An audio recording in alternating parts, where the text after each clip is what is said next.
you wanted the best, you've got the best podcast, the hottest podcast in the world. The Chris Voss Show, the preeminent podcast with guests so smart you may experience serious brain bleed. The CEOs, authors, thought leaders, visionaries, and motivators. Get ready. Strap yourself in. Keep your hands, arms, and legs inside the vehicle at all times, because you're about to go on a monster education roller coaster with your brain. Now, here's your host, Chris Voss. Hi, folks. It's Voss here from theChrisVossShow.com. There you go, ladies and gentlemen. Welcome to the big show. We certainly appreciate you guys coming by. Thanks for tuning in, as always. A little bit of delay there on the intro. But as always, we certainly appreciate you guys. The Chris Voss Show is the family that loves you but doesn't judge you. For 16 years and 2,000 episodes, we bring you the smartest people, the most brilliant minds, all the people who write the most amazing books, the thought leaders, the CEOs, the presidential advisors, the you name it. The billionaires have been on the show, too. And then just some idiot with a mic is on this show like every episode, too. We bring these people to you. They share with you their cathartic moments, their lessons of life, the things that can make you smarter, make you more money. I'm not sure if they can make you better looking, because I've seen some of you people out there. No, I'm just kidding. I'm sure there's surgery that you can do. Anyway, we have an amazing young lady on the show. We have Elizabeth Andrew. She is the founder and CEO of her company, 5-time sales leader, top sales leader in 2024. Her accolades are just astounding. She's a fractional CRO, TEDx speaker, and she's working on a new book series we'll talk about as well. So we're going to be talking about her insights and her journey, and you're going to learn stuff, or else. Elizabeth Andrew is a top producing technology sales executive, startup consultant and advisor, fractional CRO, TEDx speaker, and author who has established herself as a leader, motivator, and role model with her inspiring, what the hell, just use both words, of career reentry by breaking barriers into the San Francisco technology space. At nearly 50 years old, wait, what? No. And after a 17-year career break, Elizabeth is a visionary sales leader who empowers startup leaders, founders, entrepreneurs, and small to mid-sized business owners to achieve their revenue goals, scale their businesses, and create sustainable growth by utilizing her... Can Chris learn to pronounce things today? By utilizing, it's the holiday. I took the weekend off. My brain did. By utilizing a proven strategic framework, she lays the groundwork for driving sales and scaling operations, and companies trust her to provide the foundation you need to scale your business with confidence. There you go. Welcome to the show, Elizabeth. How are you? I am fantastic, Chris. Thank you so much for having me. Thanks for coming. We really appreciate having you as well. Give us your .coms. Where can people find you on the interwebs? ElizabethAndrew.com. No S. ElizabethAndrew.com. There you go. So give us a 30,000 overview of who you are and what you do. Yeah, it's great to be here. As you mentioned, I'm a technology sales leader. I've been a 5-time sales leader and CEO and founder of a tech startup that I recently sold, actually. But what really makes my story interesting is that I launched a career in my late 40s with no tech experience whatsoever after 17 years as a stay-at-home mom. You know, I'm in the process of writing a book I shared with you. It's called Starting All Over Again. When I was very young and starting out my professional career, I started out in the investment industry and helped build a mutual fund company for Wells Fargo Asset Management. We took it from $0 to $1 billion in assets. And the last region we went into as an investment company was the Northeast, because that's the investment capital of the world, the way the Bay Area is tech. And so I took that region from 0 to 70 million. So I learned how to build from the ground up early on, and I've been doing that my entire life. There you go. And so you work on this. Now, you have an interesting story. Tell us about your story. Evidently, you took some time off from business, or there was some 17-year thing. Tell us about what that journey was. Yeah, you know, as I shared with you, I was transferred to the East Coast, and this was in my late 20s. I was tasked with opening up the New England region for a bank, calling on stockbrokers, which was super interesting at the time because this was decades ago, and I was the only woman in the room. They were all white men that looked like my dad, as you can imagine, in the Northeast. And when I moved east, my family said, go for 2 years, have a great time, don't fall in love. After taking that region from 0 to 70 million, I did not listen to my parents, like most of us on the planet in our 20s and early 30s. And I ended up getting married to a New Yorker and moving down to New York. And I took 17 years as a stay-at-home mom. During that, yeah, it was great. Although you're Californian, and it was quite interesting. I moved to Boston in January, sight unseen, and had kind of a shocking experience with sub-zero weather and trying to drive around with all the crazy Boston drivers. And you're like, where's this sun? Exactly. Yeah. Exactly. Boston, Massachusetts. That's as you can see behind me, now that I'm in Southern California, shells and beach, and so I'm back in the sunny state. There you go. And how did Boston go? Do you end up moving back to California there? I spent a couple years in Boston. I took that region again from 0 to 70 million, and then ended up, meeting a New Yorker, getting married, and left my career, moved down to New York. And between New York and Connecticut, ended up 17 years raising my kids. I did a ton of nonprofit work, which was super interesting because a lot of those things that I did in those years were harder than anything I've done professionally. But, you're dealing with volunteers. You can't fire them if they don't do their job. But it wasn't until I took all of that off my resume that I was able to get back to work. So it was quite an experience. In 2011, I moved back to the San Francisco Bay Area. My oldest son was starting high school. I felt like it was time to get back to work. And so I found that I was absolutely unemployable. Nobody would talk to me. After 17 years as a mom and being on the East Coast. And I ended up finding my very first job back at Putnam Investments. And I found the job through Craigslist. Yes. Yeah. Working for the West Region Director of Sales. So that was really great. I got back into the city. I was working. And at that point, I just felt like there's no fun to be had in financial services anymore. And, here I am in San Francisco and so much going on in tech. And, I laugh, Chris, actually, oftentimes, because I told you I was the only woman in the room in the investment industry. I went from that to being the oldest person in the room in tech in San Francisco. In your 40s and 50s? That sounds about right, yeah. I guess. Yeah. There's a real ageism thing over there. Oh, yeah. There really is. I watched so many 20-year-olds run companies in the ground, and I've told VCs, I'm like, why do you keep doing this? I could have run that company and made a profit in my sleep. Like, I'll see ones that have potentials of unicorns, or they're thought to be unicorns, and they'll just ram it right in the ground. And one of my friends did the book. I can't remember what it is, but there's a unicorn on the cover, and it's a book about all the silliness in the tech business, the drinking carts, the alcohol carts, the parties, the cocaine, the drugs, the rock and roll, all the just debauchery that was going on at some of these places that you're just like, don't you guys have a sexual harassment and drug policy? Like, what's going on? And just the waste of money. I think WeWork during its original CEO, who's trying to buy it back now, kind of, that debauchery got like really out of hand with that company. It's so funny you say that because, I started on Wall Street.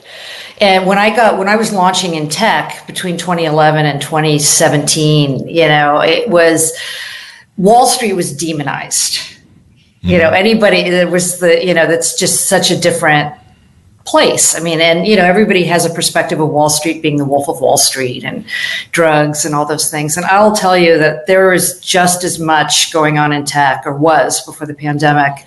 I saw as many egregious things in tech than I ever did in finance, and I think like anything else, we'll probably look back in 10, 20 years and, we'll see a lot of documentaries on Elizabeth Holmes and, and WeWork and all that we already are. And, everybody's going to think everything in tech was like that. Yeah. There you go.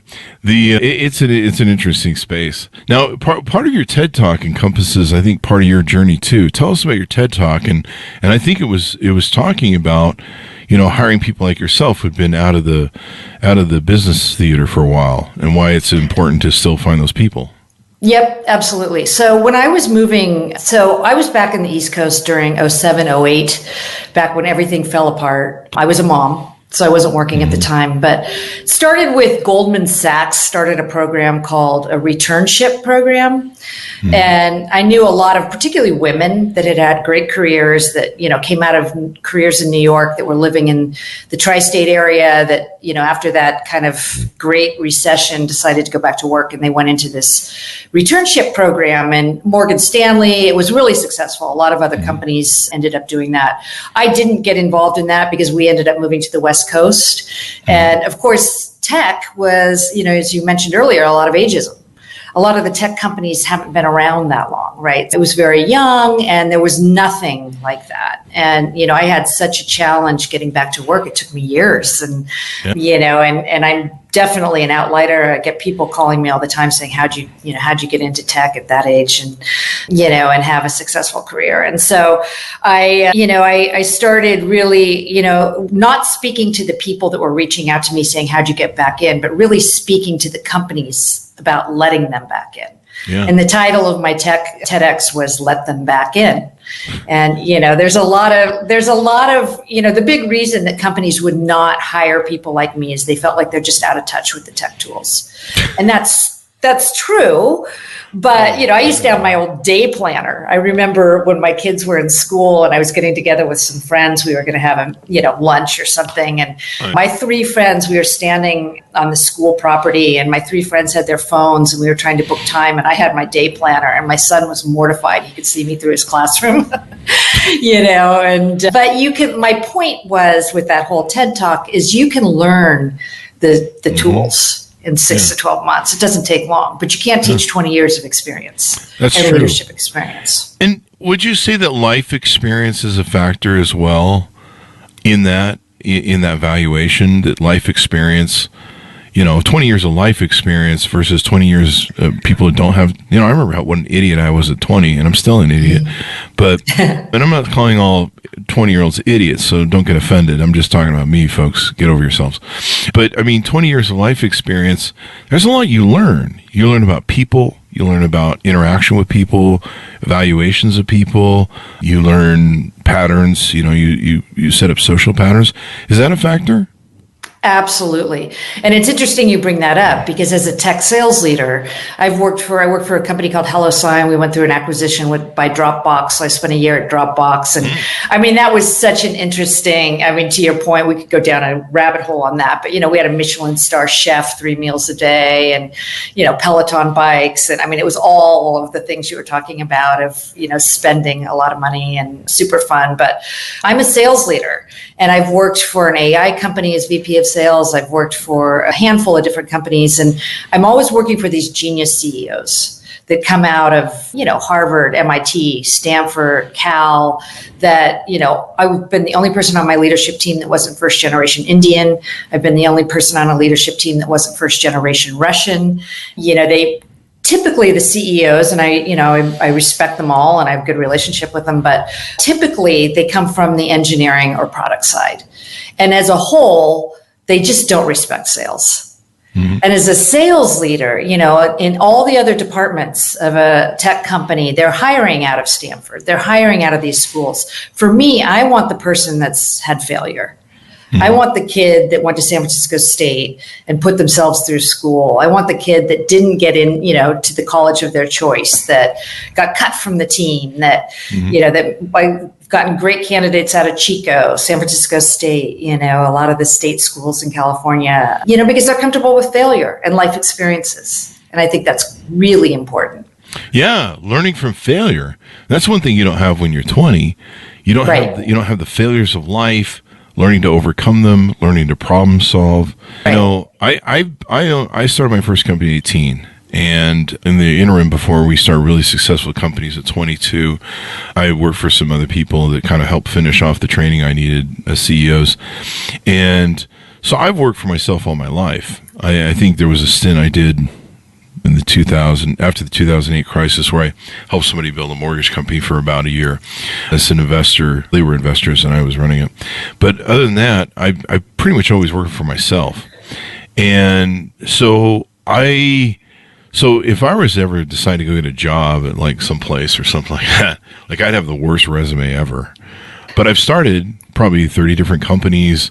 I survived. We built an empire of companies. In 2008, decided to come along, and my biggest jewel was a mortgage company for 20 years. And that ended badly. Actually, it wasn't bad. It just ended. But, and so I've been through so many reinventions and cathartic moments of myself, 2 or 3, where I had to learn the life lessons of whatever. But I'm really good at people. I've had thousands of employees. I know people really well. I know hiring really well. Right. Well, and evaluating people. And I'm of the sort of person that when I look at people, this is my fucking money I'm putting into them when I hire. It's very different than when you're just some Joe at a PR, at the HR division. And I'm not minimizing your job, folks, but it's not your money. It's a whole lot different when you're looking across the desk at somebody going, do I want to put my personal money into this person's employee? Or a dinner date, for that matter. That's a joke, people. But it's true. And so my analyzation of people is really harsh, or it's not harsh. It's very detailed because it's always been my money. And I'm like, and when I make really bad decisions at hiring the wrong person, it's very painful. And it's my money that goes out the door. It's not, some investor, corporation, stockholder balance sheet that's going to affect. Yeah. And so I think I would have a lot to offer people if I came out of the woods and decided to work for other people, like you've talked about in your TEDx. I think I would. I know, I think maybe there's a large part of mothers that come out of, they did the young years of motherhood, and it certainly saves a lot in child support these days. If you've seen the prices of child support's like bigger than a house mortgage right now. But but these are people who've learned life lessons. They know things. They've been through failures. I've been through so many cathartic things. I've proven that I'm a non-quitter. I probably should have quit everything a long time ago. But yeah, I'll watch. I've seen companies that I'm just like, they're doing everything wrong. Like we talk to their investors. I did that with Twitter. I had my ear in Fred Wilson's. I had Fred Wilson's ear and would cause fights on the board. And it's just because I haven't worked for the man for 35 years or whatever, how long it's been, doesn't mean I'm stupid. Maybe it does. Right. No, I cannot agree with you more. I and I think that's one of the things we're seeing right now. I'm actually doing this entrepreneurial journey for the first time.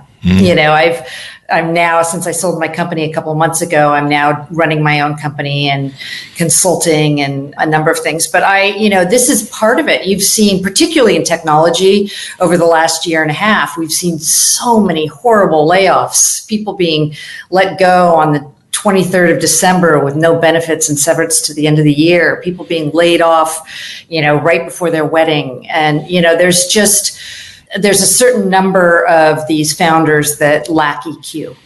And, it's the most expensive thing that companies do, to your point, is have a bad hire.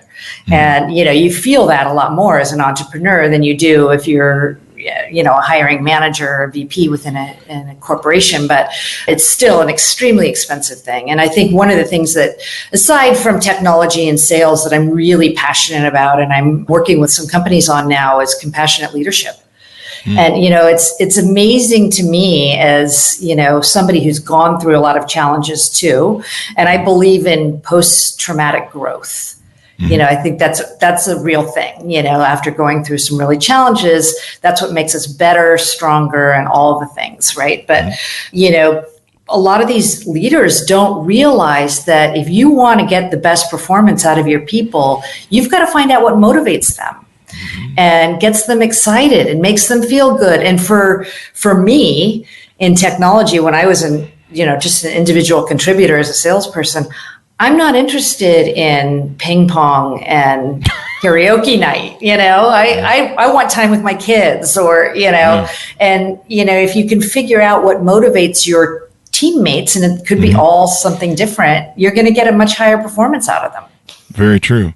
So you're not interested in the 16-man foosballs things and the liquor carts pulled around on a Red Ryder pull truck. Sake bombs, yeah. Yeah. you wonder how anything gets done, really. I mean, I couldn't get employees to do their work when we didn't have alcohol in the office. I don't know, maybe that was the problem, but Utah kind of has some laws about that, But, you're right. I think we've changed into a mode of servant leadership now, or what you call compassionate leadership, understanding what motivates people, learning to get the best of their human desires, what people want, how they want to feel fulfilled as a human being, how they want to feel that they're growing, they're exercising their potential. Now, there's some people that don't give a shit.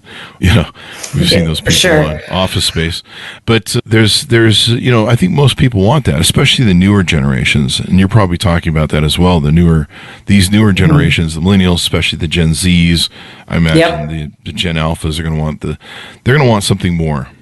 Yeah. And I love that too. And I think, to your point earlier, we're seeing actually one thing I've seen a lot over the last few years, particularly since the pandemic, is we're seeing a lot of teachers transitioning into tech sales, but I find, and I don't mean to judge anybody's leadership skills, but one thing that I think is really a great asset to leadership is being a mom or a parent.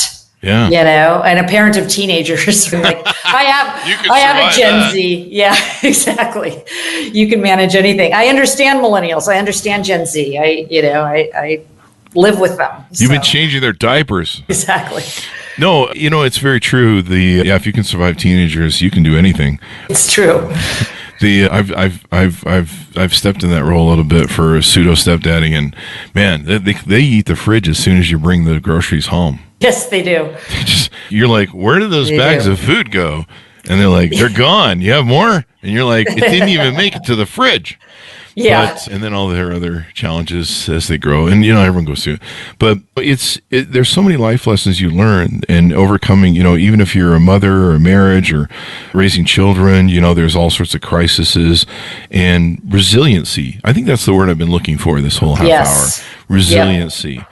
And you want somebody who's going to show up for work. They're not going to quit the first day. They're not going to quit the first time it's going to happen. They're not going to quiet quit because they're just like, I'm not getting my way here. That's a big thing. And you want somebody who's resilient and who can do that. And sales is a great way to learn that resiliency, or a great way to utilize that resiliency, because you're going to get told no a lot. It's kind of like working with teenagers when you ask them to do the chores. Yeah. And that's it. It's hard. Going through a job search is hard, but going through a job search after 17 years of not working is really hard. And I think, unfortunately, and I empathize because so many people are, in that situation today. Right. But, it's challenging. And, I think that, the resiliency and not taking it, when I coach people, friends, I have a lot of previous colleagues that are out of work, and, I'm like, you just don't get attached to any specific role. You just have to, and not take it personally. You just never know. Just put out your best, foot forward, and, focus on the quality of your presentation and the number of people you talk to. Yep. And just remember, OnlyFans is always still an option. No, I'm just kidding. Don't do that, folks. Don't do that. That'll permanently ruin your career, from my understanding, unless you stay in it. That's why you can subscribe to Chris Voss's OnlyFans at don'tdothat.com. I don't know what that means. It sounded funny in my head at the time. But yeah, for me, I don't know that I would ever get anybody to hire me. I can get hired people as a consultant or, advisor and coach. But when it came to a 9 to 5, I'm not even sure I can do a 9 to 5 job, actually, come to think of it. Yeah. Everyone does a remote now. So as long as I can show up in the office in my underwear and flip-flops, is that still permitted? Or is that only? Oh, in tech, absolutely. In fact, I remember it was funny because, when I was, this is part of my book, Starting All Over Again, that it should be out by end of the year. But, when I started out in the investment industry, this was decades ago, and I was transferred to Boston. And I remember going into a Merrill Lynch office in downtown Boston. And I'm wearing a business suit and pantyhose and heels, and calling on, there were 500 people in the room, and they were all white men that looked like my dad, and then, I was talking flash forward, when I was at this company, Hella Sign, and I was employee number 40. We were a startup and, in a really cool startup space in San Francisco with the brick wall and the ping pong tables and the little named, and we were selling to engineers. We were selling APIs to engineers, and I was just an individual contributor at the time. And I was in the office talking to our CEO, and I had a hoodie on. He's like, "Have you always worn hoodies and sneakers?" I'm like, I'm a chameleon, it's comfortable, but you have to kind of adapt. I like how there's kind of a sexist sort of thing. I showed up at a job interview one time in pantyhose and heels, and boy, they were not happy with me. I don't know what the hell's going on there. It seems kind of some prejudice going on. But yeah, now you've started the entrepreneur journey, and I imagine. So tell us about what you're doing in your consulting work and how you help people. Yeah. So this is, it's funny you're talking about not being able to go back to, working for a corporate role. This is my first attempt at, being an entrepreneur. Now, having said that, I was CEO and founder of a tech company, but it was, it was a little bit different. So this is on my own, and it's not for the faint of heart, but I'm having a great time.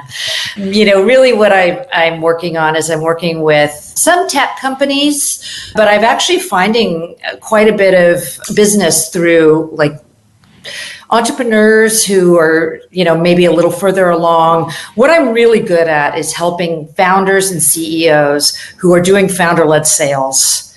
They're successful at it, but they don't know how to scale that. And, one of the biggest challenges that a lot of founders have is that, their first few sales hires are usually a disaster.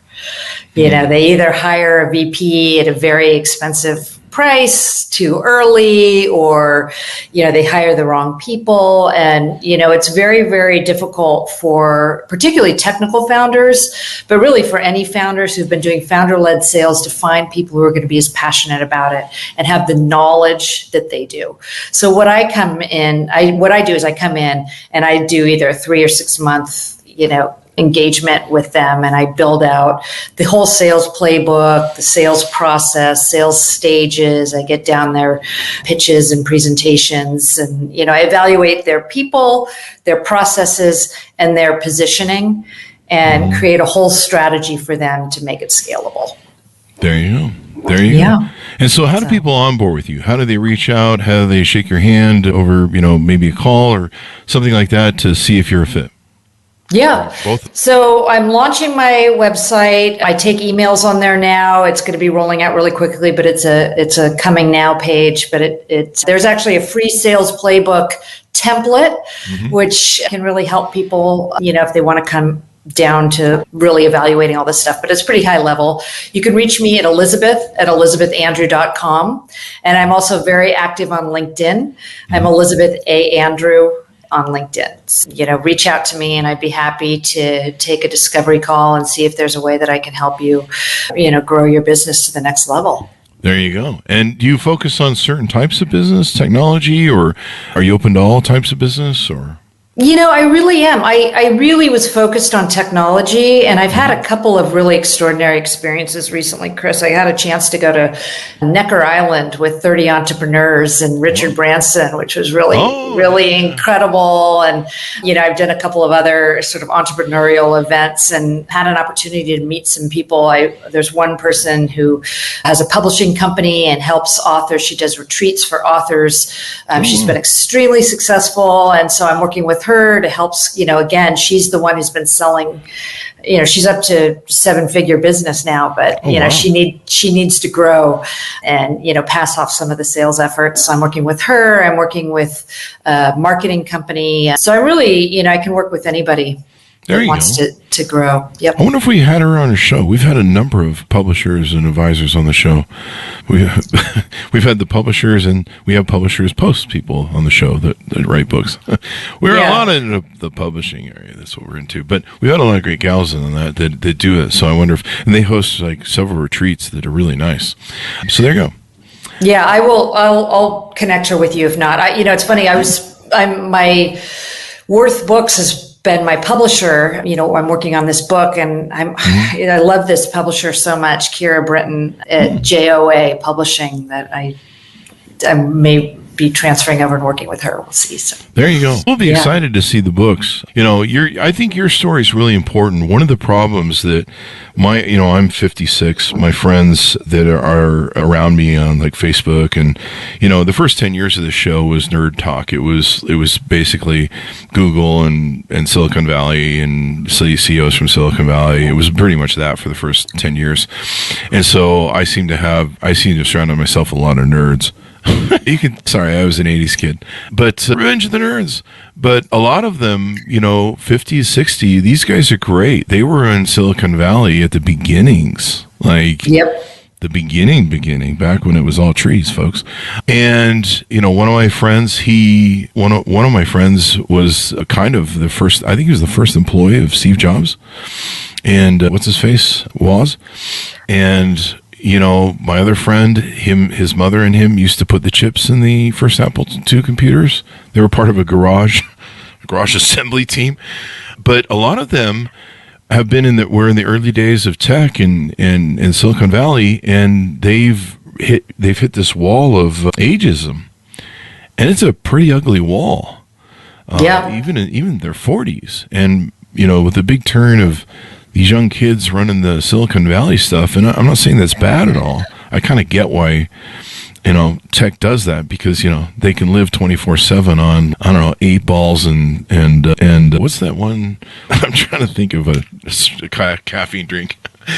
Monster. Red Bull. Red Bulls and Monsters and 8 balls, pretty much. I'm not sure what 8 ball means. I just heard that from a story.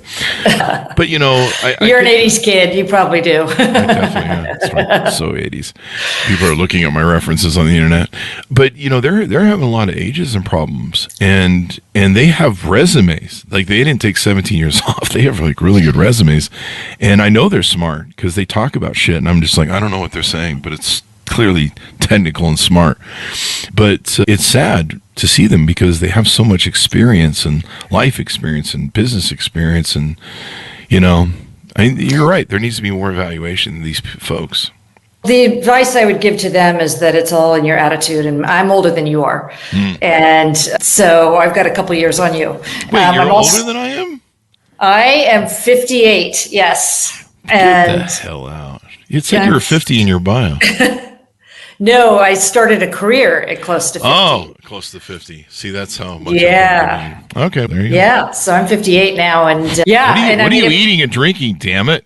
I didn't have the background that your buddies did, and I know a lot of people. This, and I didn't have kids or teenagers, and I still. Well, it's the kids that keep you young. Oh, is it?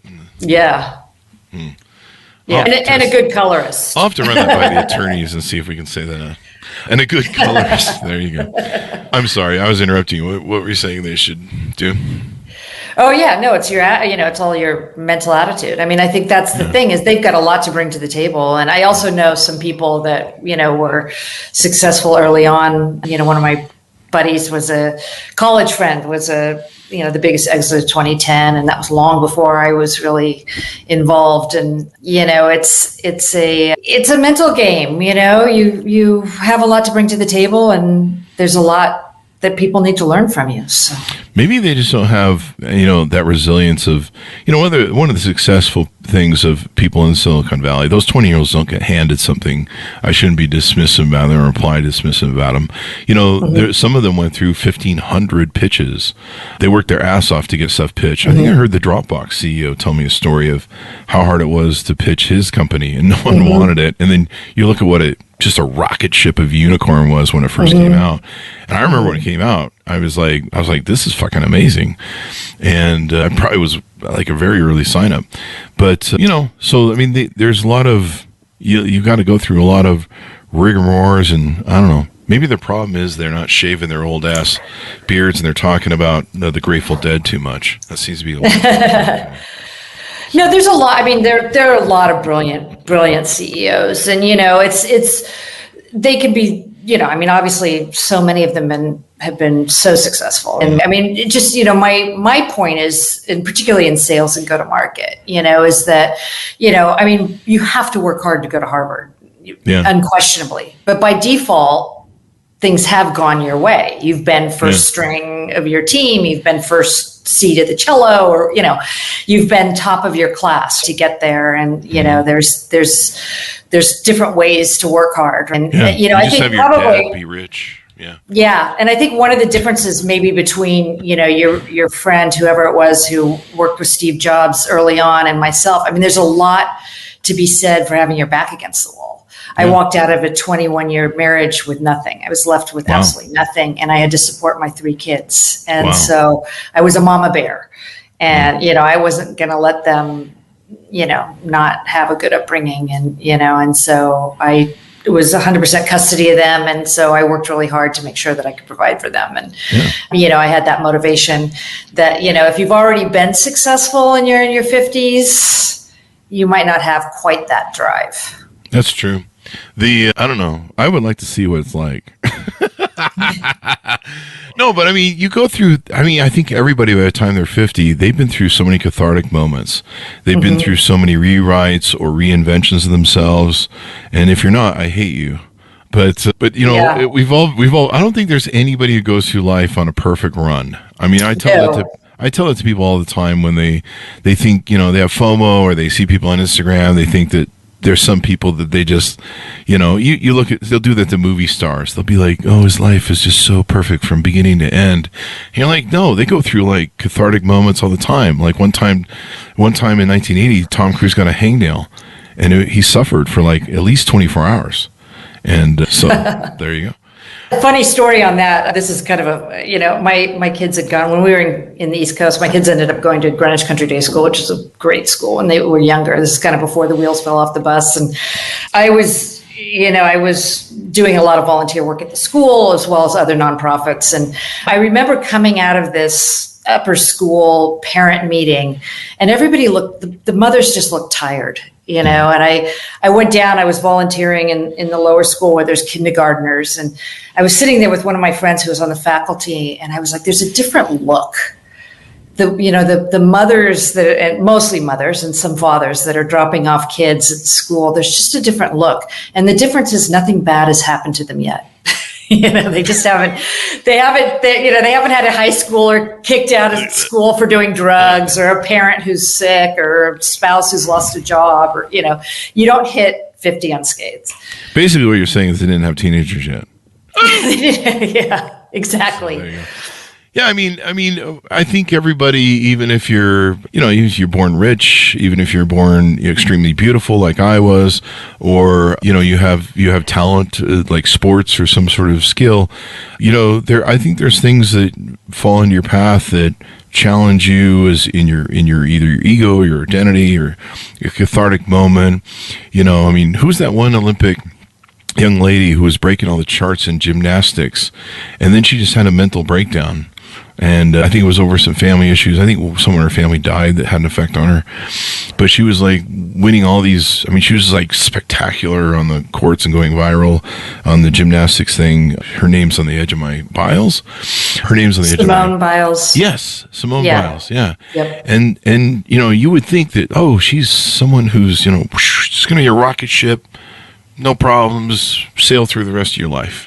Yeah. And, I think someone died in her family that had a tragedy, if I recall rightly, and then maybe some other cathartic moment. But I think everyone gets challenged in life, whatever their kind of, I don't know if it's just necessarily your weakness, but, life is a game of survival. The universe is a game of survival. And, right. And hell, companies should look at you and be like, you made it to 50? Right. The way you are? You're hired, because anybody who can survive this far is going to be around for a long time. I work all the time, and you're learning this you probably always knew this, but, as a entrepreneur, you're on all the time. I used to dream business. I used to dream about who I would fire the next day and how I would do it, and whatever meetings. I don't know what it was. Like every night I would dream about business, what was going on, my agenda the next day. Like if I ever dreamed of a beautiful young lady on a beach, I'd be like, oh my God, That was a miracle. Every night was business. Every night was business dreams and nightmares. And you're on 24/7. You know, I mean, I'm not on. I don't work really an 8-hour day per se, but I'm pretty much on 24/7. I'm thinking about my dreams. I'm thinking about as I'm going to sleep. You know, did I answer that email? You know, that sort of thing. Did I send an email to that beautiful girl on the beach that I never dream about except once in a while? And so you're always, you're always on. You know, you have a client that pings you at 10 o'clock at night. Hey, I need to talk. I got something's on fire over here and we got to fix it. You know, and you're like, okay, I guess I'm not going to watch the episode of The Bachelor. No, I don't want that crap, folks. Don't do that. But, you know, you're like, I guess I'm going to do some work. But you're always in that state of mind. And so for me working for somebody would be a great thing because, you know, I'm not one of those 5 o'clock punch out people, you know. And as a mom, if you're a mom, you're not a 5 o'clock punch out people. He's on as a mom or family. Right. Like it's different. And I'm finding that, like I have a friend of mine in tech who's an influencer. And he said to me, if nothing happens, nothing happens. It's true. And that's the entrepreneurial life, you know, as opposed to corporate, you can leave it whatever. Even if you leave it late at night, you can turn it off. There you go. If nothing happens, nothing happens. I think that's my sex life. Anyway, moving on. The jokes, people. So, Elizabeth, once again, tell people how they can reach out to you, handshake with you, onboard with you, put calls into you. They can, of course, download your custom sales playbook template as well. Yep. Yeah, absolutely. You can reach out to me through LinkedIn, Elizabeth Andrew. It's actually the URL is Elizabeth A. Andrew on LinkedIn. ElizabethAndrew.com is my website. I'm taking emails and you don't even have to get your inbox slammed because I don't even have a newsletter yet, but I'm collecting emails and, you know, you can certainly reach out to me at ElizabethAndrew.com if you're interested in having a conversation about how I might be able to work with you. Do you know I can get the email to the girl on the beach? Elizabeth at ElizabethAndrew.com. I'll find out. She's blonde. Anyway, that's a good callback. I might have to bring that back for later shows. Thank you very much, Elizabeth, for coming on. And let's get more people with experience and older hired, damn it, or else. Damn it, let's do it. Yep. Else. So there you go. Yeah. Give me this.com one more time as we go out. www.elizabethandrew.com. There you go. Thanks for tuning in, everyone. We certainly appreciate you guys being here. Go to goodreads.com/Chris Voss, LinkedIn.com/Chris Voss, Chris Voss 1 on the TikTokity, and Chris Voss Facebook.com, I think it is. Isn't it Facebook, Chris Voss? I don't know what it is. I'm over on Facebook. Just go over there, damn it. Thanks to everyone for tuning in. Be good to each other. Stay safe, or else, and we'll see you next time. Boy,